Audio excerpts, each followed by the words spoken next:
పరశురామునికి రామునికి శివధనస్సును విరిచే సమయంలో అక్కడ శ్రీరామచంద్రుడు చూపించిన పరాక్రమాన్ని, తరువాత కైకేయి శ్రీరామ పట్టాభిషేక సమయంలో తనకిచ్చిన వరముల చేత పట్టాభిషేకానికి అంతరాయాన్ని కలిగించిన వివరాల్ని వాల్మీకి మహర్షి రామాయణ మహాకావ్యంలో రచించారని ఈ శ్లోకం మనకి తెలియజేస్తుంది.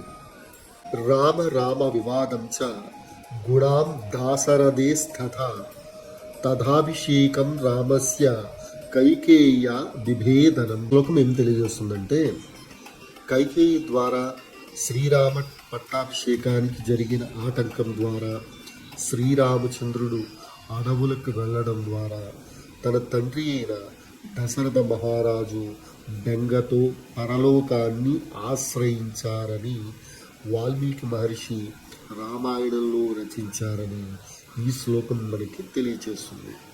విఘాతం చాభిషేకస్య రాఘవస్య విభాసనం రాజ్ఞ శోక విలాపం చ పరలోకస్య చాశ్రయం.